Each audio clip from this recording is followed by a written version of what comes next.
Pagi yang berkabut di musim hujan membuat udara di Sukabumi terasa dingin menusuk. Sungai Citarum yang biasanya mengalir tenang dan menjadi sumber kehidupan bagi warga sekitar mendadak berubah menjadi pusat perhatian. Seorang nelayan tua bernama Pak Jajang yang setiap hari memasang jala di tepian sungai melihat sesuatu yang aneh menggambang di permukaan air. Benda itu sebuah karung plastik berwarna hijau kusam tampak berat dan memangkarkan bau menyengat yang membuat perut mual. Awalnya Pak Jajang mengira itu hanyalah sampah atau bangkai hewan. Namun karena penasaran ia menggunakan gala bambu untuk menarik karung itu ke tepi. Saat karung itu terbuka sedikit karena terseret arus, wajah Pak Jajang langsung pucat pasi. Di dalamnya bukan sampah melainkan potongan tubuh manusia yang sudah membiru. Bau amis bercampur dengan aroma busuk langsung menyebar membuat beberapa warga yang ikut menyaksikan berteriak histeris. Ada yang langsung menutup hidung, ada pula yang gemetar hingga hampir pingsan. Kabar penemuan karung misterius itu menyebar secepat kilat dari mulut ke mulut hingga seluruh kampung geger. Dalam waktu singkat polisi setempat datang bersama tim forensik. Sungai segera dipasangi garis kuning, warga dilarang mendekat. Petugas dengan hati-hati mengangkat karung itu ke daratan. Dan ternyata bukan hanya satu, ada 3 karung lain ditemukan hanyut tak jauh dari lokasi pertama. Setelah diperiksa, potongan tubuh itu milik seorang pria muda berusia sekitar 30 tahun bertubuh tegap berkulit kera dengan tato burung walet di dada. Identitasnya segera dikonfirmasi, Rizky Pratama, seorang mantan pilot maskapai penerbangan domestik asal Bandung yang belakangan sering mondar-mandir ke Sukabumi karena urusan pribadi. Warga gempar bukan kepalang, seorang pilot kok bisa berakhir seperti ini, bisik mereka di warung kopi. Sosok Rizky dikenal banyak orang sebagai pria tampan ramah dengan masa depan cerah. Bagaimana mungkin ia berakhir tragis di sungai? Sementara itu di kantor polisi Sukabumi penyelidikan dimulai. Petugas memetakan setiap hubungan Rizky, teman kerja, sahabat lama hingga rumor soal kehidupan asmaranya. Dari sinilah perlahan muncul nama seorang perempuan kaya yang dikenal di kalangan masyarakat, Ibu Ratna, seorang janda pemilik bisnis properti dan kayu. Ibu Ratna dikenal luas di Sukabumi sebagai seorang janda kaya raya. Suaminya meninggal beberapa tahun lalu meninggalkan warisan berupa lahan properti dan usaha perdagangan kayu yang nilainya mencapai miliaran rupiah. Di mata masyarakat ia kerap tampil anggun dermawan dan sering memberikan sumbangan untuk masjid, panti asuhan serta warga miskin di sekitar. Namun di balik citra sosialnya yang terhormat, desas-desus lain beredar. Orang-orang di lingkungan elit sering membicarakan bahwa Ibu Ratna memiliki kebiasaan dekat dengan pria-pria muda. Villa megahannya di daerah Lembur situ beberapa kali terlihat ramai oleh tamu pria yang masih belia, berwajah tampan dan berpenampilan menarik. Di antara semua pria muda itu, nama Rizky Pratama paling sering disebut. Hubungan mereka dimulai dari sebuah acara pertemuan bisnis di Bandung. Rizky dengan pesona khas pilot yang gagah berhasil memikat hati Ibu Ratna yang saat itu merasa kesepian. Dari sekadar kenalan, hubungan mereka berkembang menjadi asmara penuh gairah. Awalnya Rizky merasa beruntung, selain cinta ia juga mendapat dukungan finansial yang melimpah. Mobil mewah, liburan ke Bali hingga jam tangan mahal semua pernah ia terima. Bagi seorang pria muda itu seperti hidup dalam mimpi. Sedangkan bagi Ibu Ratna, kehadiran Rizky membuatnya merasa kembali muda, seolah mendapatkan kembali masa keemasan yang sudah lama hilang. Namun semakin lama hubungan itu berubah menjadi jerat. Rizky mulai merasa tertekan. Ia pernah bercerita kepada temannya bahwa Ibu Ratna terlalu posesif, mudah cemburu dan tidak memberi ruang untuk kebebasan pribadi. Bahkan suatu kali ketika melihat Rizky berbincang dengan seorang teman perempuan di sebuah kafe di Cianjur, Ibu Ratna meledak marah. Ia membanting gelas hingga peka membuat semua orang di kafe terdiam kaget. Meski tampak tersenyum pasrah, di dalam hati Rizky mulai resah. Ia ingin lepas, ingin membangun kehidupan normal dengan cinta sejati, bukan sekadar hubungan yang penuh dengan uang dan gengsi. Beberapa bulan terakhir ia sering mengatakan kepada sahabat dekatnya, "Aku harus keluar dari hubungan ini. Aku ingin menikah dengan perempuan biasa, punya rumah sederhana, hidup damai." Sayangnya keinginan itu tidak semudah membalik telapak tangan. Ibu Ratna bukanlah perempuan yang rela kehilangan. Baginya Rizky bukan hanya kekasih melainkan juga simbol kepemilikan. Ia pernah berkata dingin, "Kalau kamu berani tinggalkan aku, kamu akan kehilangan segalanya." Kalimat itu terngiang-ngiang di telinga Rizky menimbulkan ketakutan mendalam. Tidak ada yang menduga bahwa niat Rizky untuk melepaskan diri justru akan menjadi awal dari tragedi yang mengguncang seluruh Sukabumi. Malam di Sukabumi biasanya sunyi, hanya suara jangkrik dan gemerisik At Citarum yang menemani. Namun bagi Rizky, malam-malam belakangan berubah menjadi penuh kegelisahan. Ia sering terbangun dengan keringat dingin memikirkan angkaman halus dari Ibu Ratna. "Kalau kamu pergi, aku pastikan hidupmu hancur." Begitu kata-kata yang pernah terukap dengan tatapan tajam. Rizky tahu betul perempuan itu memiliki kekuasaan uang dan jaringan luas, bukan angkaman kosong. Beberapa kali Rizky mencoba menjaga jarak. Ia mulai jarang datang ke villa mewah Ibu Ratna, lebih sering berkumpul bersama teman lamanya di Bandung. Namun setiap kali ia menghindar telepon dari Ratna berdatangan, bahkan terkadang disertai pesan yang bernada perintah. Suatu hari ia sempat bercerita kepada sahabat dekatnya Bayu, seorang teknisi maskapai. "Aku ke Pekyu. Rasanya aku bukan pakar, tapi barang milik yang harus selalu tersedia. Aku mau keluar tapi takut kalau benar-benar terjadi sesuatu." Bayu hanya bisa menepuk bahunya mencoba menenangkan, meski wajahnya juga memancarkan kekhawatiran. Sementara itu di kalangan tetangga sekitar villa gosip mulai terdengar. Beberapa kali mereka mengaku mendengar suara pertengkaran dari balik pagar tinggi.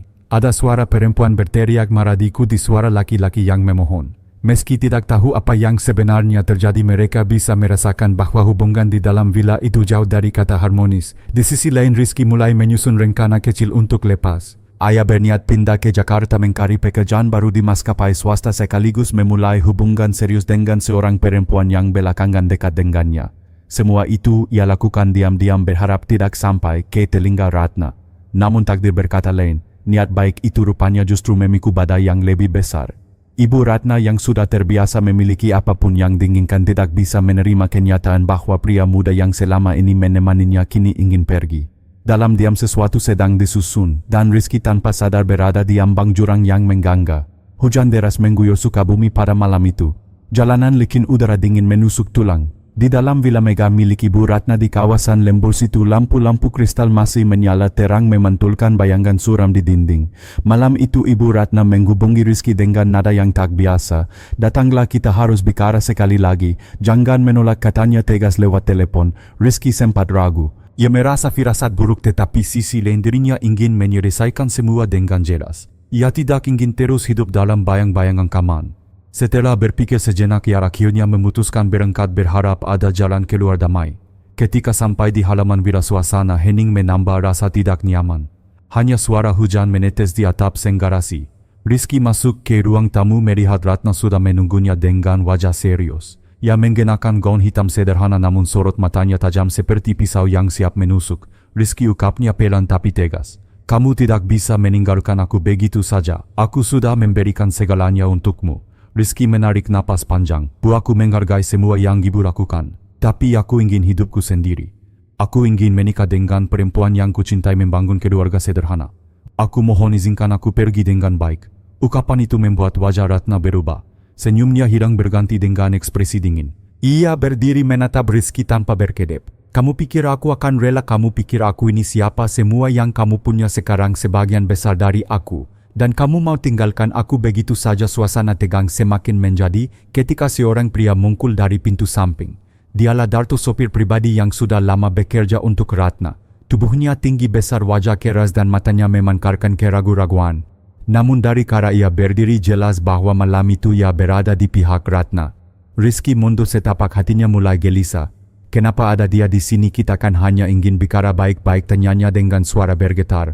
Ratna tidak menjawab, hanya memberi isyarat halus dengan tatapannya kepada Darto. Pria itu melangkah mendekat membawa sesuatu yang disembunyikan di balik jaket. Rizky langsung merasa terjebak. "Aku tidak akan pernah membiarkanmu pergi," Rizky, ujar Ratna dengan suara rendah tapi penuh amarah. "Kalau aku tidak bisa memilikinya, maka tidak seorang pun bisa." Rizky terdiam, dadanya berdebar kencang. Ia berusaha menenangkan diri, mencari kata-kata yang mungkin bisa meredakan keadaan. "Bu, tolong jangan lakukan ini. Aku hanya ingin hidup damai. Semua bisa kita bicarakan." Namun ketegangan sudah mencapai puncaknya. Hujan di luar semakin deras, angin menerpa jendela seolah ikut menyaksikan drama di dalam villa itu. Rizky tahu malam ini akan mengubah seluruh jalan hidupnya. Dan benar saja, malam itu menjadi titik balik yang kelam, awal dari tragedi yang mengguncang seluruh Sukabumi. Keesokan paginya hujan sudah reda, tetapi langit Sukabumi masih kelabu. Bayu, sahabat dekat Rizky, merasa aneh karena sejak malam sebelumnya teleponnya tidak dijawab. Padahal Rizky berjanji akan menemuinya untuk membicarakan rencana pindah ke Jakarta. Bayu mencoba menghubungi lagi berkali-kali, namun hanya terdengar nada sambung. Rasa cemasnya semakin besar ketika salah satu kru maskapai mengatakan Rizky tidak hadir pada jadwal pertemuan rutin di Bandung. Itu bukan kebiasaan Rizky, ia selalu disiplin. Di sisi lain, warga sekitar villa Ibu Ratna mulai bergunjing. Beberapa orang mengaku melihat sebuah mobil pick-up keluar dari gerbang villa sekitar tengah malam. Kendaraan itu tampak berat ditutup terpal dan dikendarai oleh seorang pria mirip Darto sopir pribadi Ratna. Hujan deras malam itu membuat sebagian orang ragu dengan apa yang dilihat tetapi bisik-bisik tetap menyebar. Polisi Sukabumi mulai bergerak setelah menerima laporan orang hilang dari keluarga Rizky di Bandung. Orang tua Rizky datang dengan wajah murung menanyakan kabar anaknya yang sudah 2 hari tak bisa dihubungi.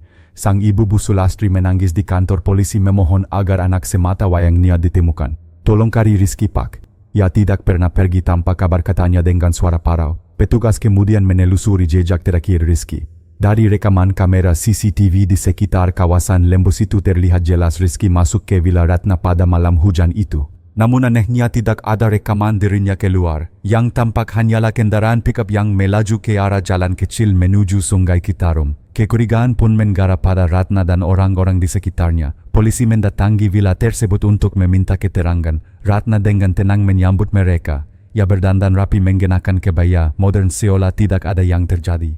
Benar Rizky memang datang ke sini malam itu, ujarnya sambil tersenyum tipis. Kami hanya bicara sebentar. Setelah itu saya masuk kamar dan saya tidak tahu ia pergi ke mana. Jawaban itu terdengar mulus tetapi sorot matanya dingin membuat para penyidik semakin curiga. Mereka juga memanggil Darto untuk dimintai keterangan. Sang sopir mengaku hanya keluar membawa barang dagangan kayu sesuai perintah Ratna dan tidak tahu menahu soal hilangnya Rizky. Namun cerita berbeda datang dari seorang mantan pembantu rumah tangga Ratna. Perempuan itu sebut saja Mbak Lina datang diam-diam ke kantor polisi. Dengan suara bergetar ia mengatakan bahwa pada malam itu ia sempat kembali ke villa untuk mengambil barang yang tertinggal. Dari luar ia mendengar suara gaduh, ada seperti benda berat diseret dan bunyi air mengalir di kamar mandi. Saya juga mencium bau aneh seperti darah, ukapnya lirih. Karena takut ia langsung pergi tanpa memberi tahu siapapun. Pengakuan Lina membuat arah penyelidikan semakin jelas. Polisi segera mengajukan izin penggeledahan. Ketika tim forensik memeriksa kamar mandi di villa, mereka menemukan berkak kecil berwarna kokelat di sela-sela keramik. Setelah diuji hasilnya positif darah manusia. Selain itu di gudang belakang ditemukan sebuah gergaji mesin yang masih menyisakan noda merah kekokelatan. Bukti-bukti itu memperkuat dugaan bahwa sesuatu yang buruk telah terjadi pada Rizky di villa tersebut. Kabar penemuan itu menyebar cepat ke masyarakat. Warga Sukabumi geger. Sosok Ratna yang selama ini dikenal dermawan mulai dilihat dengan tatapan ngeri. Di warung kopi orang-orang berbisik, jangan-jangan benar Ratna terlibat, siapa sangka orang kaya bisa lebih kejam daripada yang kita bayangkan. Sementara itu keluarga Rizky semakin hancur. Sang ibu jatuh pingsan ketika mendengar kemungkinan terburuk. Ayahnya hanya duduk terdiam menggenggam erat foto anaknya, air mata jatuh tanpa kata. Meski bukti mulai menggara, Ratna tetap bersikeras menyangkal. Ia berkata semua itu hanyalah fitnah, bahwa dirinya dijebak. Namun semakin ia bicara semakin banyak tanda tanya bermunculan. Polisi tahu kasus ini tidak bisa ditunda. Semua bukti harus dirangkai, semua saksi harus diperiksa. Hilangnya Rizky bukan lagi sekadar kabar burung, ini adalah awal terbongkarnya tragedi besar yang akan tercatat dalam sejarah kelam Sukabumi. Setelah serangkaian pemeriksaan, polisi Sukabumi semakin yakin bahwa hilangnya Rizky bukan sekadar kasus orang hilang biasa. Semua bukti kecil mulai membentuk sebuah pola yang jelas. Berkak darah di kamar mandi, villa, gergaji mesin di gudang, serta keterangan dari mantan pembantu rumah tangga menjadi kunci penting. Untuk memastikan tim forensik dari Bandung didatangkan, mereka menggunakan teknologi luminol di kamar mandi Ratna. Saat lampu dimatikan dan cairan itu disemprotkan, berkak-berkak samar yang sebelumnya tak terlihat kini bercahaya biru. Garis-garis tak beraturan tampak jelas seolah menunjukkan bahwa sesuatu memang pernah diseret di sana. Hasil uji laboratorium kemudian memperkuat dugaan DNA yang ditemukan kokoh dengan identitas Rizky Pratama. Temuan ini membuat penyidik tak lagi ragu bahwa tragedi telah terjadi di dalam villa mega tersebut. Namun satu pertanyaan besar masih tersisa, apakah Ratna melakukannya seorang diri? Dari segi logika hampir mustahil seorang perempuan berusia 40 tahun bisa melakukan semua itu tanpa bantuan. Disinilah nama Darto sang sopir kembali menkuat. Polisi kemudian melakukan penyelidikan mendalam terhadap kehidupan pribadi Darto. Ia diketahui sudah bekerja dengan Ratna lebih dari 10 tahun. Pria itu berasal dari keluarga sederhana di pinggiran Sukabumi. Meski hidup pas-pasan, ia tetap setia bekerja untuk majikannya. Banyak yang mengatakan bahwa Darto sering mendapat perlakuan istimewa dari Ratna, bahkan lebih daripada karyawan lainnya. Beberapa tetangga pernah melihat mereka keluar bersama larut malam meski tidak tahu kemana. Rumor pun bermunculan bahwa hubungan mereka bukan hanya sekadar majikan dan sopir. Semua ini membuat kecurigaan semakin kuat bahwa Darto mungkin terlibat langsung dalam tragedi Rizky. Ketika dipanggil lagi untuk diperiksa, Darto terlihat gelisah. Ia mengaku hanya menjalankan tugas membawa barang kayu dengan pickup pada malam itu. Namun penyidik menunjukkan rekaman CCTV yang memperlihatkan mobilnya berhenti sejenak di dekat jembatan kecil menuju Sungai Citarum. Wajah Darto memuka tangannya bergetar tapi ia tetap bungkam. Sementara itu masyarakat Sukabumi semakin resah. Sungai yang dulu menjadi sumber penghidupan kini dianggap angker. Warga enggan mendekat malam-malam. Anak-anak dilarang bermain di tepi sungai. Siapa yang tega melakukan hal seperti itu, tanya seorang ibu rumah tangga di pasar. Matanya penuh ketakutan. Media lokal pun mulai memberitakan kasus ini dengan judul-judul mengkolok. Nama Ratna yang dulunya identik dengan Citra Dermawan kini dipasangkan dengan kata-kata misteri dan tragedi. Foto wajahnya terpampang di koran kontras dengan liputan beberapa tahun lalu saat ia membagikan sembako kepada warga miskin. Keluarga Rizky di Bandung tak henti-hentinya mendesak polisi agar bergerak cepat. Ayahnya Pak Harun datang ke kantor polisi dengan suara serak namun penuh ketegasan. Kami tidak akan tenang sebelum tahu siapa yang bertanggung jawab atas hilangnya anak kami. Tekanan publik semakin memungkak. Polisi tak punya pilihan selain meningkatkan status kasus ini menjadi penyelidikan kriminal dengan dugaan pembunuhan berencana. Ratna dan Darto dipanggil kembali, kali ini bukan hanya sebagai saksi tetapi dengan status berbeda. Dalam ruang interogasi yang dingin, Ratna tetap mencoba menjaga wibawanya. Ia mengenakan pakaian elegan menatap penyidik dengan senyum tipis. Kalian hanya mengkari-kari kesalahan saya, katanya. Namun senyum itu tak mampu menutupi tatapan matanya yang semakin gelisah. Ketika bukti-bukti ditunjukkan termasuk hasil uji DNA dan rekaman CCTV, Ratna hanya terdiam. Sesekali ia menoleh ke arah Darto yang duduk di kursi sebelah, wajahnya menunduk, keringat mengalir di pelipis. Diam-diam keduanya tahu bahwa lingkaran penyelidikan sudah semakin rapat. Hari itu untuk pertama kalinya publik melihat bahwa kasus ini bukan sekadar rumor. Tragedi yang menimpa Rizky mulai menemukan arah kebenarannya. Namun siapa sebenarnya dalang di balik semua ini? Ratna, Darto atau keduanya masih menjadi tanda tanya besar yang menunggu terjawab. Ruang interogasi di Polres Sukabumi malam itu dipenuhi ketegangan. Lampu neon putih memantulkan bayangan tajam di dinding. Di satu sisi meja duduk Ibu Ratna dengan penampilan tetap rapi meski wajahnya mulai menunjukkan tanda kelelahan. Di sisi lain Darto menunduk jari-jarinya menggetuk-getuk meja tanpa henti, tanda gugup yang tak bisa ia sembunyikan. Penyidik membuka berkas tebal berisi hasil penyelidikan.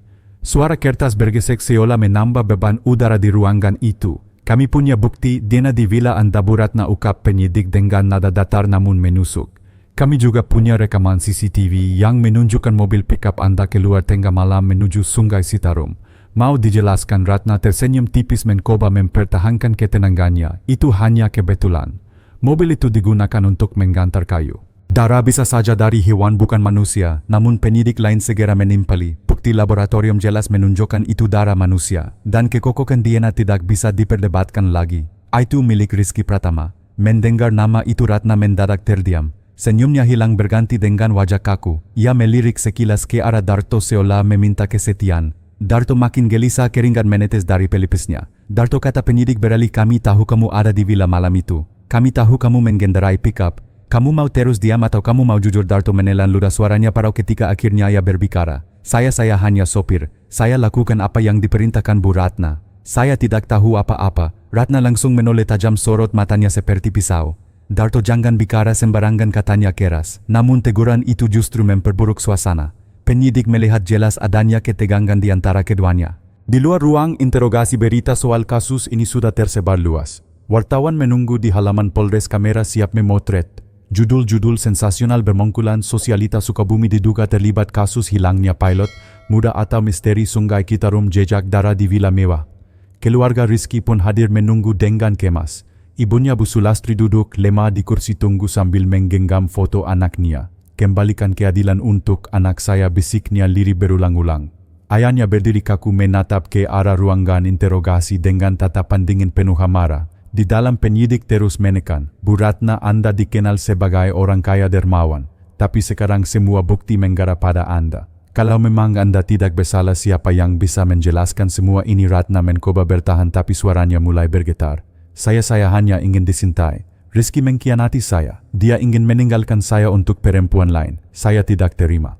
Tapi saya tidak membunuhnya. Pengakuan setengah hati itu membuat penyidik semakin yakin ada sesuatu yang disembunyikan. Darto menutup wajahnya dengan kedua tangan, napasnya berat. Ia tahu semakin lama mereka bungkam semakin dalam jurang yang menelan mereka. Tekanan demi tekanan membuat malam itu menjadi titik balik. Untuk pertama kalinya bayang-bayang kebenaran mulai tampak jelas di balik kebohongan. Namun masih ada banyak rahasia yang belum terungkap dan semua mata kini tertuju pada Ratna dan Darto. Beberapa hari setelah interogasi intensif di Polres Sukabumi, penyidik mendapatkan kejutan baru.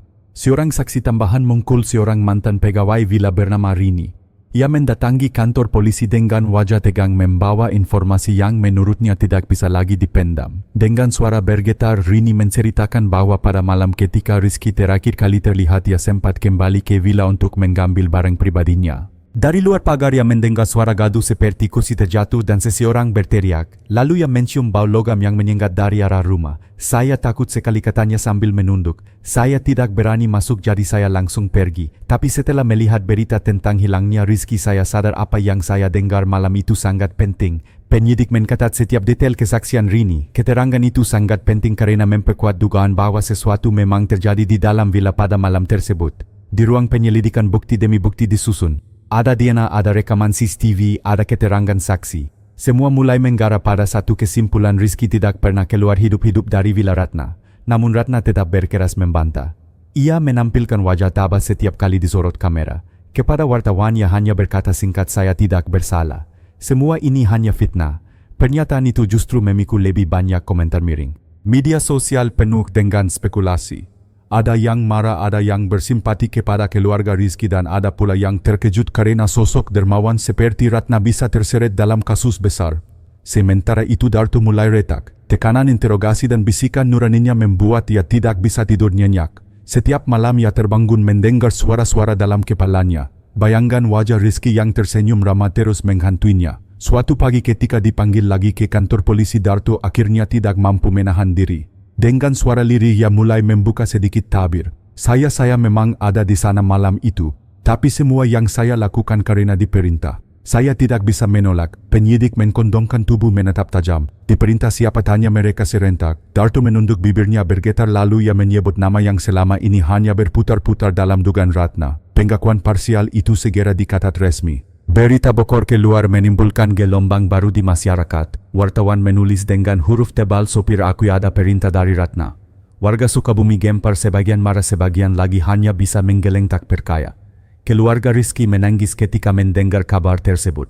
Bu Sulastri, sang ibu, bersujud di lantai ruang tamu rumahnya di Bandung berdoa agar kebenaran benar-benar terungkap. "Jangan biarkan anakku mati sia-sia," isaknya. Bagi polisi, pengakuan Darto hanyalah pintu awal. Mereka masih membutuhkan detail apa yang sebenarnya terjadi malam itu, bagaimana semua bisa berujung pada tragedi. Sementara itu Ratna semakin terpojok. Meski ia masih mencoba tersenyum di depan kamera dalam ruang tahanan, raut wajahnya berbeda. Matanya merah karena kurang tidur, langkahnya goyah, namun gengsi membuat ia tetap menolak mengaku. "Saya tidak salah," gumamnya berulang-ulang meski hatinya mulai dihantui rasa takut. Di luar sana masyarakat menanti jawaban. Apakah benar Ratna yang selama ini dianggap dermawan ternyata menyimpan sisi gelap, atau adakah orang lain yang lebih besar perannya? Semua tanda menunjukkan bahwa kebenaran sudah dekat. Namun jalan menuju pengakuan penuh masih panjang dan setiap langkahnya menegangkan. Hari itu ruang interogasi Polres Sukabumi kembali menjadi saksi. Darto dipanggil sekali lagi. Wajahnya pucat, matanya merah karena kurang tidur. Ia tampak lelah akan beban yang ia pikul terlalu berat untuk ditanggung sendirian. Penyidik membuka pembicaraan dengan suara lembut namun tegas. "Darto, kami sudah punya cukup bukti. Saksi melihatmu malam itu, CCTV menunjukkan mobilmu dan hasil forensik mendukung. Kalau kamu masih diam, hukum tetap akan menjerat. Tapi kalau kamu jujur, mungkin ada keringanan." Darto terdiam lama, kepalanya tertunduk. Tangannya gemetar saat ia menggusap wajahnya sendiri. Lalu dengan suara parau ia mulai bicara, "Malam itu Rizky datang ke villa. Ibu Ratna sudah marah besar karena tahu dia ingin meninggalkan hubungan. Saya berada di ruang samping ketika mendengar pertengkaran mereka." Suaranya keras penuh emosi. Rizky mencoba menjelaskan tapi Bu Ratna tidak mau mendengar. Ia bilang, "Kalau kamu pergi, aku akan pastikan kamu tidak punya apa-apa." Darto menarik napas dalam-dalam, matanya berkaka-kaka. "Saya diperintahkan untuk berjaga. Awalnya saya pikir hanya untuk menakut-nakuti, tapi situasi semakin panas. Rizky ingin pergi." Ratna menahan. Lalu tiba-tiba Ratna menyuruh saya menghentikannya. Saya tidak berpikir panjang. Saya hanya takut kehilangan pekerjaan, takut dikhianati majikan yang sudah saya layani bertahun-tahun." Kata-kata itu membuat ruangan hening. Penyidik menunggu memberi waktu agar Darto melanjutkan. "Aku menyesal," katanya lagi. Seandainya malam itu aku berani menolak, mungkin semua tidak akan terjadi. Tapi aku terlalu bodoh, terlalu takut. Aku hanya menjalankan perintah.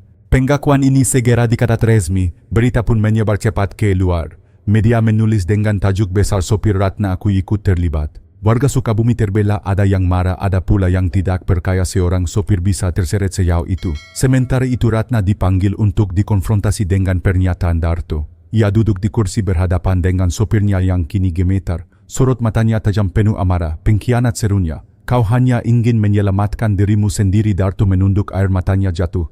Saya hanya berkata jujur. Semua orang harus tahu apa yang terjadi. Penyidik mengintervensi menenangkan keduanya.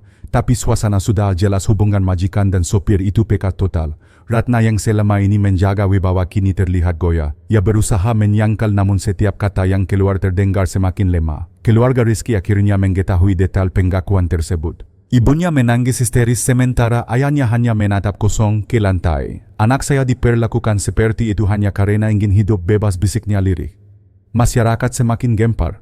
Villa mewah Ratna yang dulu dianggap lambang kekayaan kini dilihat sebagai tempat kelam penuh rahasia. Orang-orang yang pernah menerima bantuan darinya kini menolak, menyebut namanya seolah ingin melupakan kebaikan semu yang ditutupi noda besar.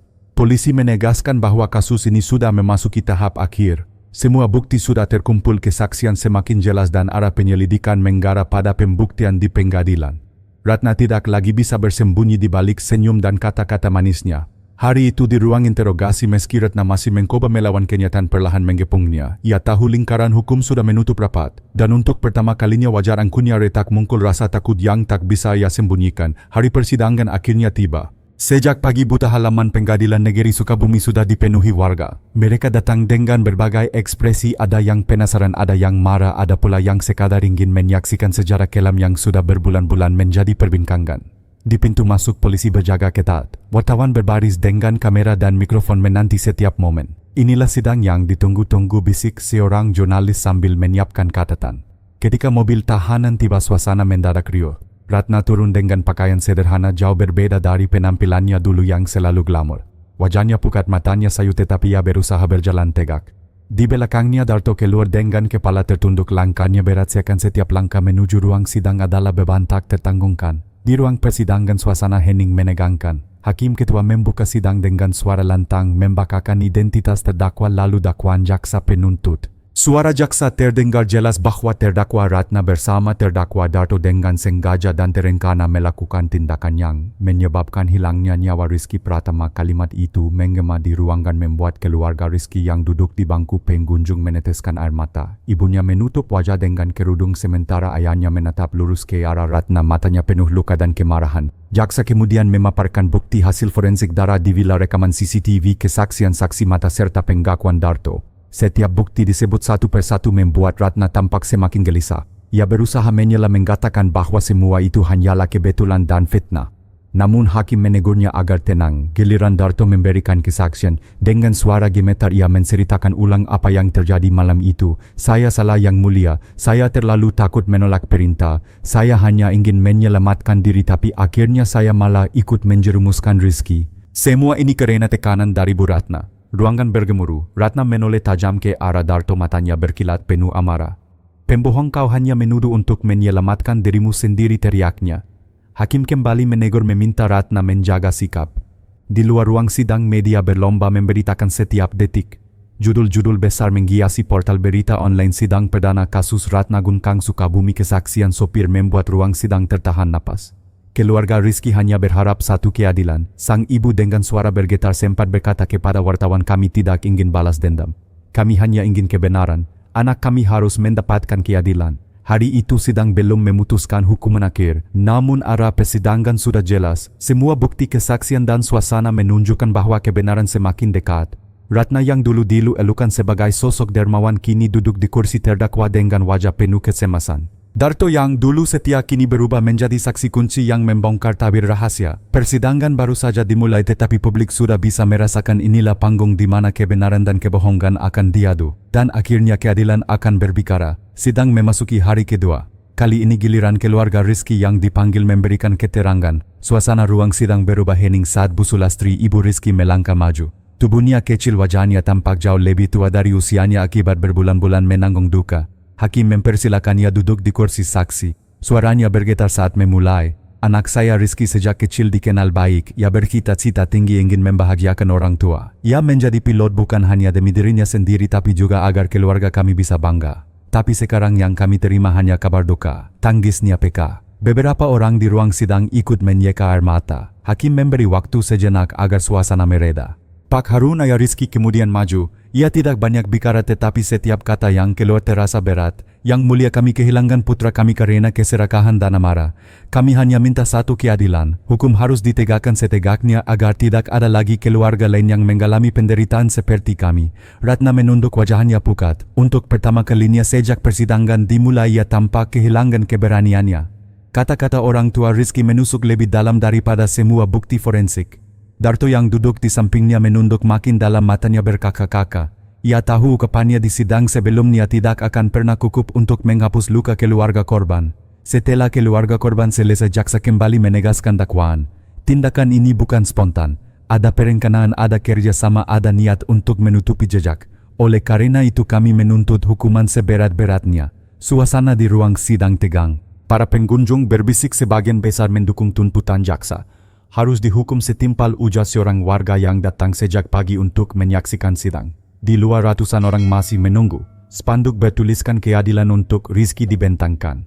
Media kembali menyorot wajah Ratna yang tampak semakin muram. Sosok yang dulu dielu-elukan kini menjadi simbol kejatuhan karena keserakahan dan cinta buta. Sidang hari itu ditutup dengan pengumuman bahwa agenda berikutnya adalah menghadirkan saksi ahli forensik dan pakar psikologi. Hakim menegaskan pengadilan ini bukan hanya mencari siapa bersalah tapi juga mengungkap bagaimana tragedi ini bisa terjadi. Ketika keluar dari ruang sidang, keluarga Rizky dipeluk banyak orang. Sabar bu, sabar, kata seorang ibu warga Sukabumi. Dukungan itu sedikit menguatkan meski luka kehilangan tak akan pernah sembuh sepenuhnya. Ratna kembali dibawa ke ruang tahanan dengan langkah goyah. Ia tahu lingkaran semakin menyempit. Sedangkan Darto meski merasa lega telah bicara tetap menanggung rasa bersalah yang berat. Hari kedua persidangan menegaskan satu hal, suara keluarga korban lebih kuat daripada semua pembelian. Dan suara itu bergema ke seluruh Sukabumi meminta keadilan tanpa kompromi. Hari ketiga persidangan di Pengadilan Negeri Sukabumi dipenuhi antusiasme publik. Ruang sidang kembali sesak, bahkan sebagian warga harus berdiri di luar karena kursi penuh. Agenda hari ini adalah mendengarkan keterangan dari saksi ahli, sebuah momen penting yang dapat memperkuat jalannya perkara. Saksi pertama yang dihadirkan adalah dokter forensik dari Bandung yang memeriksa barang bukti. Dengan suara tenangnya memaparkan hasil pemeriksaan. Berkas darah yang ditemukan di kamar mandi villa terdakwa Ratna telah kami uji secara menyeluruh. Hasil DNA kokok dengan identitas Rizky Pratama.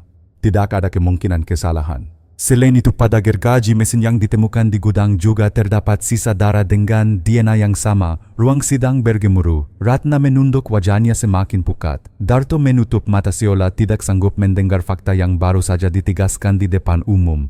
Hakim kemudian bertanya, apakah menurut Anda saksi ahli peristiwa ini dilakukan secara terencana atau spontan? Dokter forensik menjawab, mantap, berdasarkan pola dan kondisi barang bukti besar kemungkinan peristiwa ini tidak dilakukan secara tiba-tiba. Ada persiapan, ada usaha untuk menutupi jejak. Semua itu menunjukkan adanya perencanaan. Selanjutnya saksi ahli kedua, seorang psikolog kriminal, dihadirkan. Ia menjelaskan mengenai profil kepribadian terdakwa berdasarkan hasil wawancara dan observasi. Terdakwa Ratna menunjukkan ciri-ciri kepribadian posesif dan sulit menerima penolakan.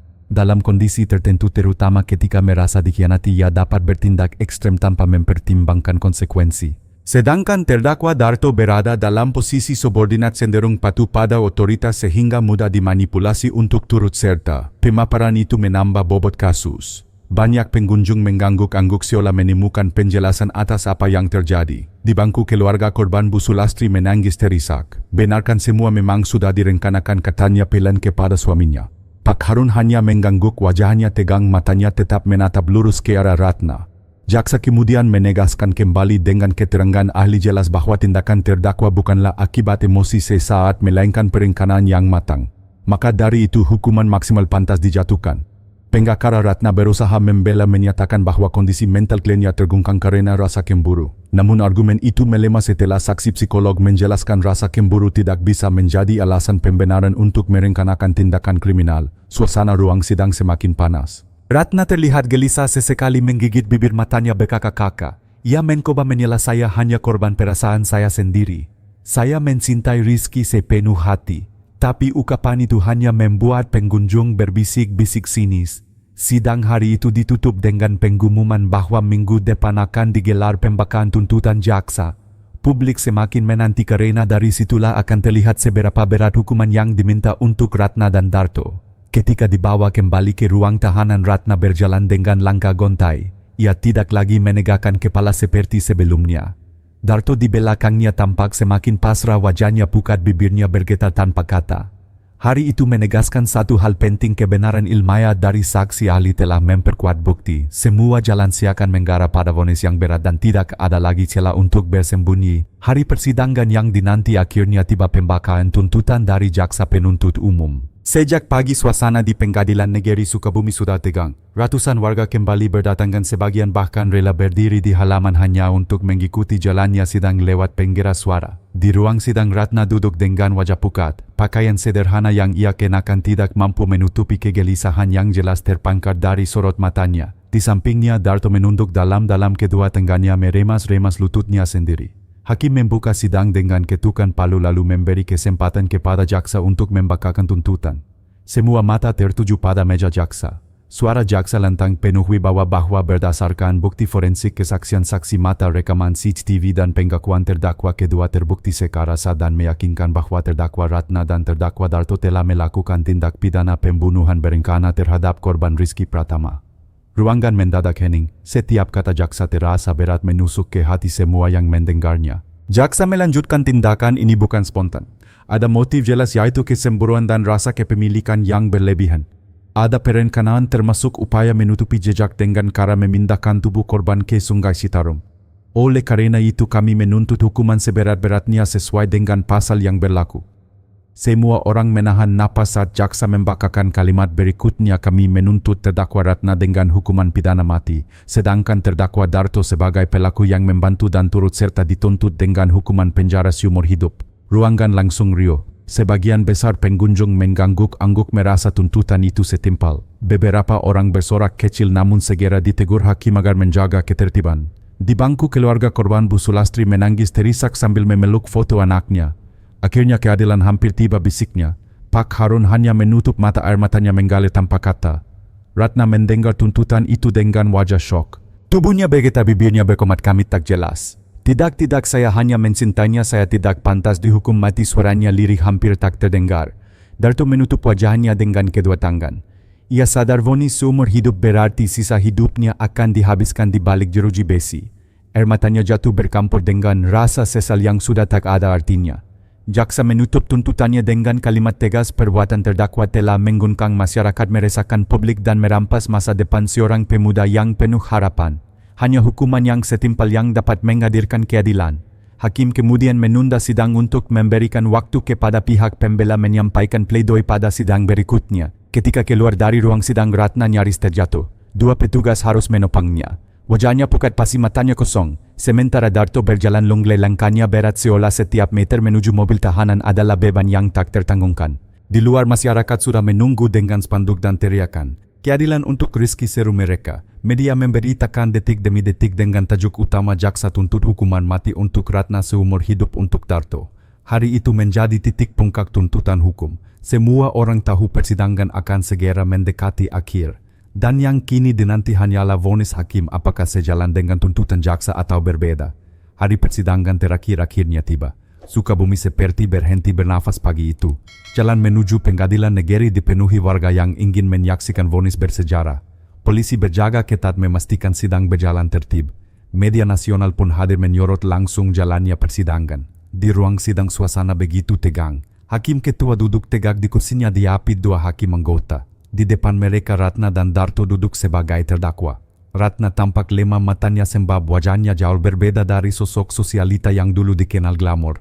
Sementara Darto duduk pasrah menunduk seakan sudah menerima nasibnya. Hakim membuka sidang dengan suara lantang. Hari ini majelis hakim akan membacakan putusan atas perkara pidana yang melibatkan terdakwa Ratna dan terdakwa Darto. Semua mata tertuju ke depan menanti kalimat yang akan mengubah segalanya. Hakim membacakan pertimbangan panjang. Disebutkan satu persatu bukti forensik, rekaman CCTV, kesaksian saksi mata hingga pengakuan terdakwa kedua. Semua dirangkai menjadi gambaran utuh tentang apa yang terjadi. Majelis hakim menilai tindakan para terdakwa dilakukan dengan perencanaan bukan spontan. Motif yang melatar belakangi adalah rasa cemburu, rasa kepemilikan yang berlebihan serta keserakahan. Suasana ruang sidang hening hanya terdengar suara hakim yang bergema. Ratna beberapa kali menggeleng bibirnya berkomat kamit seperti ingin menyangkal namun tidak bersuara. Darto menutup matanya menahan air mata yang hampir jatuh. Akhirnya kalimat yang dinanti keluar. Menjatuhkan pidana terhadap terdakwa Ratna dengan hukuman mati. Menjatuhkan pidana terhadap terdakwa Darto dengan hukuman penjara seumur hidup. Ruangan langsung rayo. Sebagian pengunjung bertepuk tangan, sebagian lagi menangis haru. Keluarga Rizky saling berpelukan. Bu Sulastri menangis terseduh-seduh memeluk foto anaknya erat-erat. Nak akhirnya keadilan datang juga, katanya dengan suara bergetar. Pak Harun hanya menunduk, air mata mengalir deras di wajahnya yang tegar. Ratna langsung lemas di kursinya. Tangisnya pekah. Tidak, jangan hukum mati saya. Saya hanya mencintainya, saya hanya ingin dia tetap di sisi saya. Suaranya menggema di ruang sidang membuat bulu kuduk merinding. Namun hakim tetap tegak, tidak bergeming. Darto dengan suara lirih berbisik, saya terima yang mulia. Ini balasan atas kebodohan saya. Ia akhirnya pasrah meski hatinya penuh penyesalan. Hakim menutup sidang dengan ketukan palu 3 kali. Sidang selesai. Dengan itu sejarah kelam Sukabumi resmi mencatat akhir dari tragedi yang mengguncang. Di luar pengadilan, masyarakat ramai membicarakan putusan tersebut. Sebagian besar menganggap vonis itu adil setimpal dengan perbuatan para terdakwa. Media menulis judul besar, Ratna divonis mati, Darto penjara seumur hidup. Bagi keluarga Rizky, meski vonis itu tidak akan mengembalikan anak mereka, setidaknya hati mereka sedikit lega karena keadilan ditegakkan. Kami tidak bisa lagi memeluk anak kami, tapi kami percaya arwahnya tenang sekarang, kata Pak Harun kepada wartawan. Ratna dibawa keluar ruang sidang dengan langkah gontai, air mata terus membasahi pipinya. Sorot mata masyarakat yang dulu memuji dan menghormati kini berubah menjadi tatapan dingin, sebagian penuh kemarahan, sebagian penuh rasa iba. Darto berjalan di belakangnya, menunduk, wajahnya pucat namun pasrah. Hari itu Sukabumi seolah menghela napas panjang. Tragedi yang dimulai dari cinta buta dan keserakahan akhirnya berakhir di kursi pengadilan. Bagi banyak orang, kisah ini menjadi pelajaran penting. Cinta yang berubah menjadi obsesi hanya akan membawa kehancuran. Vonis terakhir telah dijatuhkan, dan bersama itu bab kelam tentang Ratna, Darto dan Rizky pun ditutup, meninggalkan jejak pahit dalam sejarah sekaligus pengingat bagi generasi mendatang tentang bahaya cinta tanpa kendali. Kisah tragis ini mengingatkan kita bahwa cinta sejati tidak pernah lahir dari rasa memiliki berlebihan atau obsesi. Ketika cinta berubah menjadi penguasaan, yang muncul bukan lagi kebahagiaan melainkan penderitaan. Hidup juga mengajarkan bahwa uang, kekuasaan dan gengsi tidak pernah bisa menggantikan ketulusan hati. Pelajaran penting bagi kita semua adalah belajarlah mencintai dengan tulus, bukan dengan ambisi untuk mengendalikan. Hargai kebebasan pasangan karena cinta sejati tumbuh dari rasa hormat. Kendalikan emosi cemburu dan amarah sebelum menghancurkan segalanya. Hidup ini singkat. Jangan biarkan obsesi buta menutup mata hati kita terhadap arti kasih yang sebenarnya. Jika Anda merasa kisah ini menyentuh hati dan memberikan pelajaran berharga, jangan lupa untuk klik tombol like sebagai dukungan. Tinggalkan komentar tentang apa pelajaran paling penting yang Anda rasakan dari cerita ini. Subscribe channel ini dan aktifkan lonceng notifikasi agar Anda tidak ketinggalan kisah-kisah penuh makna lainnya. Karena setiap cerita bukan hanya hiburan melainkan juga cermin untuk kita belajar menjadi manusia yang lebih baik.